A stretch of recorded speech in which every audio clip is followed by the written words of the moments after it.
Bien, nos vamos a nuestro panel Voces del Poder. Ya nos acompañan nuestros invitados para esta mañana. Está con nosotros Nicole Cardoch, ex subsecretaria general de Gobierno. ¿Cómo está, Nicole? Muy bien, Bienvenida. muchas gracias. Gracias por estar con nosotros. Y Julio Isamit, ex ministro de Bienes Nacionales e investigador del Instituto República. ¿Cómo está, Julio? Muy bien, muchas gracias por la invitación. Gracias por estar con nosotros. Ambos fuera del gobierno, mirando esto con distancia. Es más fácil analizar así. Me imagino. Tenemos esa coincidencia, los dos imagino. además muy jóvenes cuando subimos en tareas de gobierno, así que También. estamos en otra etapa ahora para poder analizar bien las medidas Cierto. que está tomando el actual gobierno. Pero la experiencia les ayuda muchísimo para ver lo que está pasando Por también. cierto, Y queríamos partir con eso porque mañana se cumple ya un mes desde la llegada del presidente Kast a la moneda con todo el gobierno. Nunca es fácil la instalación de los gobiernos, me imagino yo, ustedes lo sabrán bien, pero ha sido particularmente duro también para este gobierno. ¿Cuál es tu mirada, Nicole, de lo que ha ocurrido en este mes de mandato?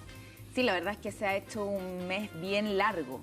A propósito, yo creo que un problema fundamental, que es que el gobierno todavía no cae en cuenta de que gobernar es bien distinto a hacer campaña. No hay una campaña permanente acá, es gobernar, es tomar decisiones, pero además en un problema que yo creo que pasa por un diseño, pasa por una poca expertise política de algunos ministros que deberían tener un bagaje mucho más acabado de lo que significa y el impacto de ciertas decisiones, y además porque ha estado plagado en semanas donde ha habido puntos bien negros, diría yo, para una gestión que recién comienza. Lo del MEPCO puede ser la medida quizás más notoria en términos de la baja de la popularidad directa que tuvo en las encuestas el gobierno, pero también una serie de otras decisiones que yo creo que no responden a un espíritu de poder construir en base a una gestión, una política pública, sino en base a tratar de imponer una agenda sobre ideologizada sobre ciertos temas. Nicole, tú dices que hay un problema en el diseño, ya le doy la palabra a tiro a Julio, pero ¿cuál es ese problema o qué diseño es el que tú ves que se ha implementado? Es que yo creo que no hay un diseño político, no hay un diseño político que esté midiendo el impacto. Por ejemplo, decisiones como el MEPCO, por ejemplo, el retiro de los decretos ambientales, el no apoyo a la postulación de Michelle Bachelet. 7 cancilleres de distintos gobiernos han salido a respaldar la candidatura y así una serie de miles de medidas que se han puesto en la agenda, yo creo que siguiendo una postura ultra ideologizada de lo que significa hacer política y hacer política pública por sobre temas de gestión que en campaña dijeron que iban a ser los prioritarios para este gobierno. Julio. Bueno, yo naturalmente tengo un análisis distinto y ahí vamos por partes. Primero, la instalación del gobierno nunca son fáciles. Bien lo sabe el gobierno del presidente Boric, lo difícil que es instalarse en el gobierno. Recuerde que había que pedirle a los ministros que habitaran el cargo. O sea, en los primeros meses del gobierno del presidente Boric el problema era que así se tratando de entrar a Temucuicui. Eso es algo que no hemos visto en este gobierno y lo que ha tenido que hacerse cargo el gobierno es una realidad más bien internacional. O sea, lo que está pasando en Irán, entre la guerra Estados Unidos-Israel versus Irán y el control del estrecho de Hormuz, te pone una presión que no solo debe enfrentar el gobierno de Chile, sino que enfrenta el gobierno de 3/4 parte del mundo que no son productores de petróleo. Entonces, naturalmente, ahí hay una dificultad. Una segunda cosa respecto al diseño, yo creo que hay un diseño que es distinto a lo que estábamos acostumbrados en Chile, y lo digo tanto gobierno de izquierda como de derecha, que es hay un gobierno que está dispuesto a tomar decisiones difíciles, que no se entienden en el corto plazo y que están con una perspectiva que es mayor. O sea, hay un diseño, dice. Pero de todas maneras, cuando tú tomas una decisión, o sea, si no hubiera un diseño, la decisión del MEPCO es un suicidio político. Y la tomaron igual. Y la verdad es que cualquier presidente, y lo digo yo, fui parte de un gobierno, te aseguro que quizás en nuestro gobierno hubiese sido distinto. El gobierno del presidente Piñera. El presidente Piñera hubiese sido distinto. Lo que hubiese tenido una intervención distinta. Pero ¿qué es lo que pasa? Es que la estrechez fiscal te deja muy poca agua en la piscina para tomar medidas distintas. El presidente Piñera enfrentó una pandemia, una crisis económica y una crisis política e institucional. Sí, claro, pero con miles de millones de dólares en fondos de reserva. El presidente Boric enfrentó la guerra en Ucrania, pero claro, con MEPCO con fondos y fondos de reserva. Esos fondos de reserva hoy día están totalmente disminuidos. Es más, no quiero ser catastrofista, pero si en Chile hubiera un terremoto, como enfrentó el presidente Piñera en el 2010, Chile no tiene ahorro para enfrentar esas dificultades. Entonces lo digo porque la línea de base del gobierno del presidente Kast es mucho más exigente.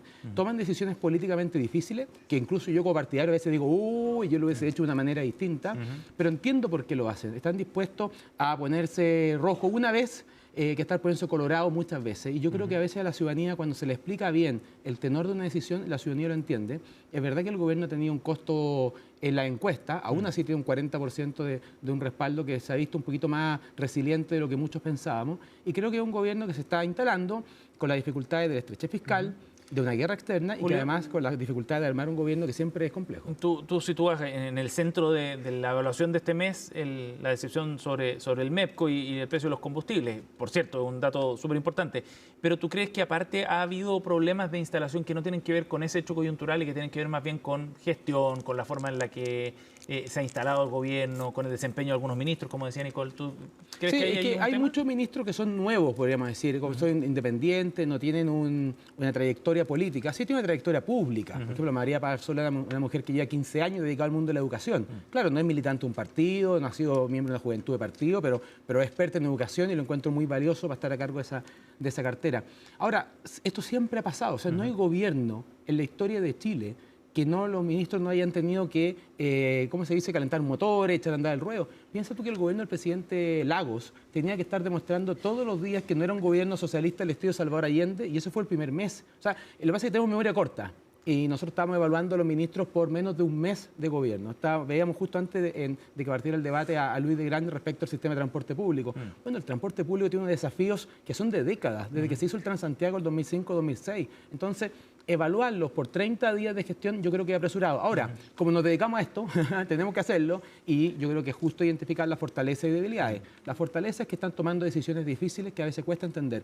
La debilidad, naturalmente, que todavía es un gobierno en rodaje, y eso es bueno que aceleren ese tracto, porque está la urgencia que viven los chilenos, que se requiere un gobierno mucho más activo. Ahora, lo que Julio identifica como un activo, que es tomar decisiones difíciles, Nicole, desde la oposición lo ven como un derrotero, digamos, sin rumbo, ¿no? Como una suerte de improvisación, han dicho algunos. Yo creo que la discusión no es si un gobierno tiene que tomar decisiones complejas o no. Un gobierno lo tiene que hacer. En general, un gobierno enfrenta contingencias que no son las contingencias que se planifican en campaña, sino que son contingencias internacionales, como por ejemplo la guerra con Irán, lo que produce como consecuencia eso en las bencinas, en el petróleo, etcétera. Evidentemente, un gobierno toma decisiones. También lo hizo el gobierno del presidente Gabriel Boric con la guerra de Ucrania, con números mucho peores macroeconómicos de lo que tenía el gobierno hoy día. Pero yo creo que la discusión no va por la toma de decisiones, sino el sentido de las decisiones. Es todavía no ver hacia dónde van encaminadas estas decisiones, porque parecen ser decisiones muy ideologizadas que quieren responder a ciertos dogmas. Por ejemplo, vemos un ministro de Hacienda, probablemente el ministro de Hacienda menos preparado políticamente o con menos trayectoria política desde la vuelta a la democracia, pero con un poder principal a la hora de la toma de decisiones, tomando ciertas definiciones basado, creo yo, en un dogma que es una camisa de fuerza que se pusieron en campaña, que tiene que ver con el recorte de los 6.000 millones que todos los economistas transversalmente, no solamente los de la oposición hoy día, sino también el ex ministro de Hacienda, por ejemplo, Ignacio Briones, ha dicho que es imposible de realizar. Creo yo que están siguiendo una receta para cumplir ese dogma que fue autoimpuesto en campaña, más que ver los resultados o el impacto que esto está generando en la política pública, digo, y en las familias chilenas. Y eso permea a distintos ministerios, digamos, no solo en Hacienda. Completamente, o sea, cuando dicen, nosotros hemos revisado, hay estrechez fiscal, tratan de inmiscuirnos en este relato del gobierno de emergencia, no se entiende entonces el 3% de recorte parejo a todos los ministerios. O sea, un recorte en el Ministerio de Seguridad, que se decía en campaña que iba a ser el centro del trabajo de este gobierno, orden y seguridad. Se hace un 3% de recorte en el ministerio, se va a defender el recorte a Carabineros, al Congreso Nacional, y después se retrotrae la decisión. O sea, alguien no vio políticamente que era incongruente, por decirlo menos, que en el ministerio que debería ser el corazón de la acción de este gobierno se estuviera haciendo un recorte a las policías. O sea, yo creo que es una reflexión que no merece tanto análisis. Julio, ¿está amarrado el gobierno por ese dogma? O sea, felizmente está amarrado, pero claramente, porque aquí, a ver, lo que pasa es que da la impresión de que el gobierno llega a instalarse en el cuento de hadas, y la verdad es que la situación patrimonial chilena es muy deficitaria. Hablábamos recién de la experiencia política del ministro Quirós, pero toda la experiencia política nos sirve mucho a veces. El ministro Marcel tiene una gran experiencia política y la verdad es que incumplió la meta autoimpuesta de déficit fiscal todos los años. O sea, ¿de qué sirve tener experiencia política como Nicolás Grau, que terminó siendo nuestro ministro de Hacienda, si al final el país termina endeudado, sin fondos soberanos y con 40 millones de dólares en la cuenta corriente del gobierno? Y nos dicen después, oye, es que después llegaron 3.000, 4.000 millones de dólares entre enero y febrero. Sí, pero de deuda. O sea, nos endeudamos para que la cuenta corriente del gobierno tuviera plata. Entonces, la experiencia política yo no le asigno un valor tan grande, porque hemos tenido grandes políticos muy destacados como Marcel y como Nicolás Grau, alguno lo podría calificar como destacado, pero que al final el resultado, o sea, si tuvieran una prueba, la verdad es que estarían reprobados, porque dejaron el país endeudado y sin caja. Lo que está haciendo el ministro Quirós es tratar de recuperar la caja, tratar de ordenar la deuda fiscal. Chile paga en intereses de la deuda 4.000 millones de dólares al año. Entonces, lo que está recibiendo el gobierno, del punto de vista fiscal, es muy estrecho. Una segunda dimensión es que tú tienes aquí un problema que es internacional, que es lo que está viviendo todo el mundo. O sea, Chile no es el único país que subió la bencina, por si acaso. Es verdad que de los países de la OCDE, Chile es el país que más subió la bencina, pero aún así es más barata. Pero aún así es la más barata de los países de la OCDE. Entonces, pongamos las cosas un poquito en perspectiva. Chile no es productor de petróleo y, por tanto, estas cosas le afectan mucho más. Y cuando se habla de sobreideologizado, ¿pero qué es ser sobreideologizado? ¿Tener las cuentas ordenadas? O sea, estamos como en la ideología de la dueña de casa, las mamás quieren tener las cuentas ordenadas y quieren estar al día con las cuentas. Entonces, me dicen, es que esto es sobreideologizado. ¿No llevar la candidatura a Michelle Bachelet es sobreideologizado? Lo ideologizado fue haber presentado una candidatura sin haber hablado con nadie. Lo que hizo el presidente Boric fue presentar una candidatura que no le preguntó ni a Janet Jara ni a José Antonio Kast. Entonces después cuando la bajan, porque no era una candidatura de Estado, nos dicen, oye, qué ideológico. No, lo ideológico es presentar una candidatura solo con gobiernos de izquierda. ¿Dónde está lo ideológico es presentarlo Nicolás, solo con Brasil y México. Sí, yo creo que se ve en todas las tomas de decisiones. O sea, lo que estamos hablando de la decisión del MEPCO, que es no implementar un sistema que se ha implementado en otros momentos con condiciones bastante similares, es decirle finalmente que los costos se traspasan a las familias en Chile. No estamos hablando de un aumento gradual, progresivo, estamos hablando de que la bencina en Chile subió el 50%, el litro de bencina, y el 60% del litro de petróleo. O sea, es una medida histórica porque nunca habíamos vivido un aumento así desde la vuelta a la democracia, pero además en torno a no poder conversar, porque además se da una medida que no se fue conversada con el resto de los actores políticos. Por ejemplo, hoy día por algo los camioneros y las organizaciones de los camioneros están tan preocupadas de que los compromisos que se hicieron desde el gobierno cuando se hizo este anuncio no se están cumpliendo, porque lo que está acá pagando el costo de una inexperiencia en lo que significa gobernar son los pequeños y medianos transportistas que están siendo afectados directamente. Pero en otros temas, o sea, yo creo que la candidatura de Michelle Bachelet evidentemente es una candidatura de Estado. Si hay 7 cancilleres de distintos gobiernos respaldando, viendo más allá de los colores políticos, entendiendo que Michelle Bachelet es un patrimonio, no para un sector político de nuestro país, sino un patrimonio para todos los chilenos y chilenas, una figura destacada que ha ocupado otros roles en Naciones Unidas, siendo una figura que evidentemente tiene respaldo, además de las 2 principales potencias a nivel latinoamericano, y dejar de apoyar esa postulación creo que empequeñece la visión de Chile en el mundo y es una razón ideológica. Oye, una última pregunta que se la dejo planteada antes de irnos a la pausa. ¿De qué forma la ley de reconstrucción va a ser una prueba de fuego para el gobierno en torno a esta instalación? Les dejo planteado ese tema, vamos a ir al corte. Julio Isamit y Nicole Cardoche están con nosotros aquí en CNN Chile Radio. Nos vamos a ir a la pausa, 9:47, y ya volvemos, seguimos con nuestro panel. Estamos de regreso en CNN Chile Radio. AM.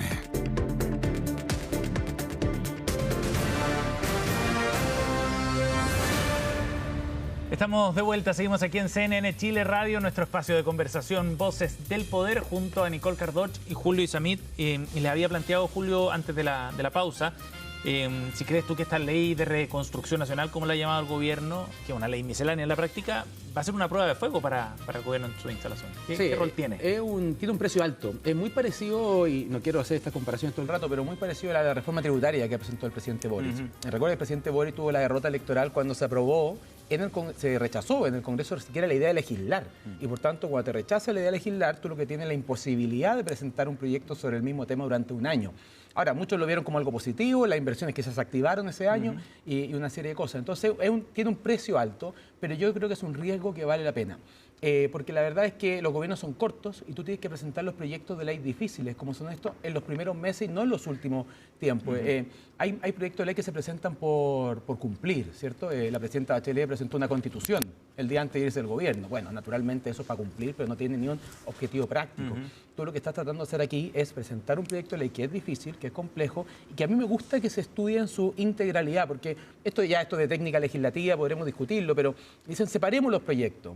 A mí me gusta discutirlo como un conjunto porque lo que necesita Chile es activar los motores económicos y por tanto necesitamos un shock económico. Pero hay temas súper disímiles. Pero vinculado, por ejemplo, en la materia del impuesto, el IVA a la venta de casas. ¿En qué minuto se nos ocurrió ponerle un IVA a la venta de casas? O sea, las casas las compra gente que no paga, o sea, que no descuenta IVA. Entonces tú te compras una casa de 3.000 UF, 2.000 UF, imagínate 80 millones de pesos, y de esos 80 millones, 8 o 10 millones son impuestos. Ya, eso tiene que ver con la reactivación económica, pero sí, entiendo, claro. No conocemos el proyecto, pero entiendo que va a haber otras materias de educación también, cosas de seguridad, en fin. O sea, hay proyectos de ley, hay proyectos de ley de construcción nacional cuyo foco es, y vamos a tener que estudiarlo, porque por ejemplo Franco Parisi, del Partido de la Gente, también pidió que se estudiara el FUT. Sí. O sea, si vamos, bueno, eso es algo natural que puede estar en un plan de reconstrucción económica nacional, y hay una segunda parte, que son los proyectos de educación, los proyectos de seguridad, que naturalmente deben verse de manera distinta. Pero lo que pase por la Comisión de Hacienda, me gusta que vaya como un pack, porque no se entiende de otra medida. Porque tú dices, oye, pero ¿por qué van a bajar el impuesto a las empresas? Bueno, vamos a bajar el impuesto a las empresas para que esa plata, en vez de irse de impuestos, se active en inversión. Y el crecimiento económico, 1 o 2 puntos de crecimiento económico puede compensar parte importante de la merma en recaudación fiscal. Entonces, bueno, hay modelos distintos de enfrentar esto y creo que es bueno que la gente lo sepa. La izquierda a veces habla de que hay que bajar los impuestos pero compensando. O sea, ojalá subamos otro impuesto. Pero hay múltiples formas de compensar las rebajas tributarias. Tú puedes ser por crecimiento económico, por ajuste del gasto público, por aumento de impuestos o simplemente por mayor orden en la casa. ¿Qué futuro le espera a ese proyecto, Nicole? Este proyecto misceláneo, tutti frutti, ley tramposa, le han puesto muchos nombres. La verdad es que yo creo que es un intento de este gobierno, como bien decía Julio, de pasar una reforma tributaria relatada de otra forma, pero es una reforma tributaria. Una reforma tributaria que en el entendido, que también ha sido algo que se anunció previamente, no conocemos el detalle del proyecto porque no se ha presentado, pero es una reforma tributaria que busca principalmente bajar los impuestos a las grandes empresas. De 27% de impuestos, busca bajar a 23%. Por cada punto que se baja en el impuesto a las grandes empresas, el Estado deja de recaudar 400.000 millones de pesos. Esos 400.000 millones de pesos que ya dejan de ir a seguridad, a infraestructura, a obras públicas, a inversión de nuestro Estado. No hay en la experiencia comparada hasta el momento que se nos diga, como con números concretamente, cómo la baja en esa recaudación fiscal. Luego, con la activación, supuestamente, de la inversión, se va a poder recuperar esa recaudación. Y finalmente esto va en que directamente los que se van a ver beneficiados con este ahorro tributario es el 1% más rico de Chile. Yo creo que cuando hay una reforma... Justamente, o sea, van a ver, creo que son como 1.500 personas que se beneficia cada una de esas personas con 100 millones de pesos en ahorro tributario. Esto ya con los números en la mesa. Entonces, lo que a mí me preocupa es que no se esté enfrentando el debate derechamente con lo que se quiere hacer. Si hay una agenda política que quiere instalar la ultraderecha, que es bajar el impuesto a las grandes empresas, bueno, que lo diga, pero que no lo esconda como un plan de reconstrucción donde van a meter medidas supuestamente de seguridad y también ocupando a los damnificados de los desastres que hemos tenido en los últimos meses. Por la combinación de temas que se van a abordar. Justamente, yo creo que hay que mirar el debate un poquito más honesto y el debate legislativo se hace con transparencia y con responsabilidad. Julio. Sí, mira, primero yo creo que el debate se hace con honestidad económico, legislativo, también político. Hablar de ultraderecha, la verdad que me parece, Nicole, un exceso. Es como si tratáramos con el presidente Boric de ultraizquierda, de izquierda radical. O sea, ustedes tienen un partido en el gobierno que defiende a Galvarino Pablaza, que es un terrorista. O sea, podríamos hablar de muchas cosas. A mí no me gusta poner epítetos porque la verdad es que desprestigia el debate político. Pero respecto al tema económico, déjame hacer 3 puntos que creo que pensamos radicalmente distinto con Nicole. La primera es que cuando uno habla de los alivios tributarios, yo creo que en buena hora una reforma tributaria y un alivio tributario, porque la carga tributaria en Chile es excesiva. Pero no lo digo yo, lo dice la OECD. Y la verdad es que la propuesta de bajar de 27 a 23 puntos es poner a Chile alineado con los países más avanzados y desarrollados del mundo, que es la OECD, primera cosa. Pero la segunda cosa es que Chile tiene 20 millones de habitantes, Argentina tiene más cobre que nosotros, Perú tiene más población que nosotros, Argentina, Colombia tienen más población que nosotros. ¿Por qué la gente invierte en Chile? La gente invierte en Chile porque tiene más orden, tiene mayor estructura institucional y jurídica y tiene que tener un sistema tributario que haga favorable la inversión. Y por tanto, ponernos a tope y ponernos a tono con lo que hacen los países más avanzados en la materia, creo yo que es un aporte. Una segunda cosa, cuando dicen que esto va a beneficiar a los más ricos, eso es literalmente falso. Porque cuando va a beneficiar efectivamente a las grandes empresas. No, va a beneficiar a los trabajadores chilenos, Sebastián. Porque cuando esa en plata no va a ir a los bolsillos, porque si fuera a los bolsillos de Lux y de las grandes empresas, va a pagar impuestos. Pero es que eso depende finalmente de las decisiones de inversión que adopten las empresas. Por supuesto, porque tú o sea, sabes van a tener un excedente, las utilidades van a tener mayores utilidades porque van a pagar menos impuestos y después tienen que tomar una decisión. Si la invierten, o me la llevo a la casa. Fantástico, pero escucha, si la invierten, todos los chilenos nos beneficiamos porque hay más pega y más crecimiento. Y si no la invierten y la retiran, pagan impuestos. Y pagan impuesto a la renta. Y te aseguro que el 40% del impuesto a la renta es mayor que el 27% corporativo. Ahora, si se integra el sistema, va a cambiar el escenario. Fantástico, porque si no la plata está pagando impuestos 2 veces. A todos nos gusta pagar impuestos una vez, no 2 ni 3. Piensa tú, por ejemplo, que nosotros pagamos un impuesto cuando la gente compra una casa, paga impuesto por la plata que gana, paga impuesto por el crédito, paga impuesto en contribuciones. O sea, la verdad es que tenemos a la gente asfixiada en impuestos. O sea, me parece una noticia positiva. Baja la carga tributaria, la pone a tono con los países de la OECD. Creo que es un avance. Y lo que tú decías es que, lo dijiste en millones de pesos, 400.000 millones de pesos, son 400 millones de dólares, un punto de tributario. Pero un punto de crecimiento, ¿sabes cuánto es? 4.000 millones de dólares. No. 400. 400, un punto de crecimiento son 600 millones de dólares en recaudación.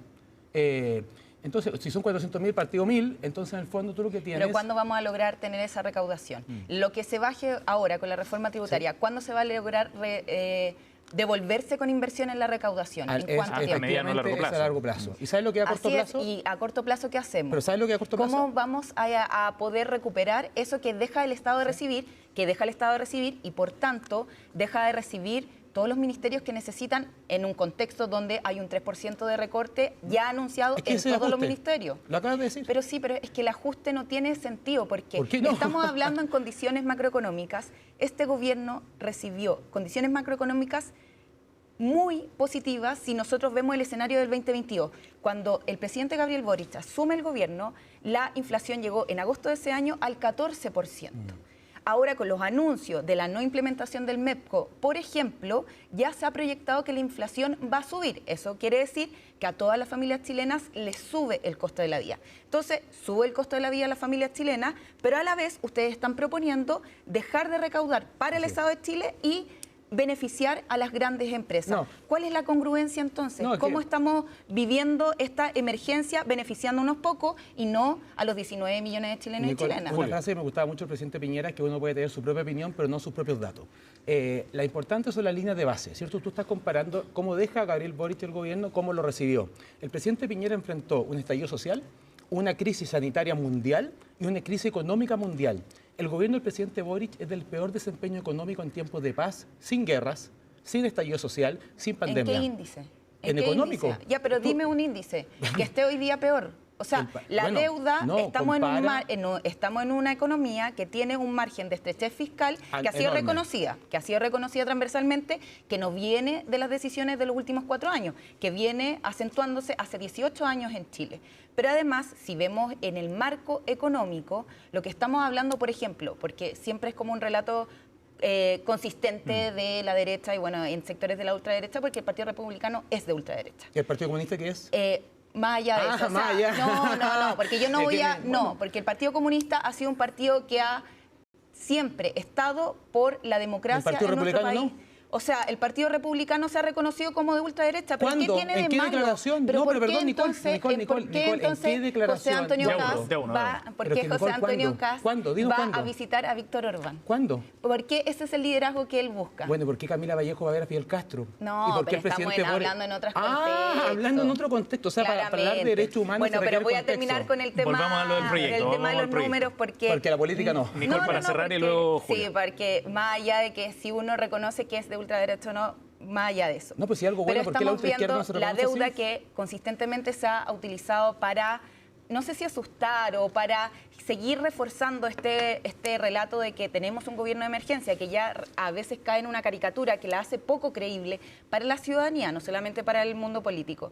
Pero estamos hablando de que la deuda está en un 40 y tantos %, que es un índice que está estable según todas las recomendaciones, tanto del Consejo Fiscal Autónomo como también de distintos economistas. Entonces, no utilicemos eso para asustar, para hacer una agenda de avanzada, que lo pueden hacer, pero digan que esta es una reforma tributaria encubierta que busca beneficiar a unos pocos y no a la gran mayoría de los chilenos y chilenas. Julio. A mí me encanta Nicole, porque dice, ustedes reconozcan que quieren beneficiar a los ricos, reconozcanse de ultraderecha, le pregunta por el Partido Comunista y no es capaz de reconocer que tiene algunas tendencias poco democráticas. Pero hay una cuestión que yo encuentro relevante. Primero, el 45% de la deuda es un número normal de endeudamiento, pero no es un número normal si tú quieres ser competitivo con América Latina para atraer inversión, primero. Segundo, el porcentaje de la deuda se mantiene así porque por el tipo de cambio y por el crecimiento del PIB. O sea, no porque la deuda no aumentara, es porque el PIB aumentó y naturalmente ahí si se compara, claro, se mide el porcentaje, pero el gobierno del presidente Boric aumentó la deuda. Lo que pasa es que en porcentaje, como aumentó el PIB y la tasa de cambio le terminó beneficiando porque bajó el dólar, no se ve tan desastroso.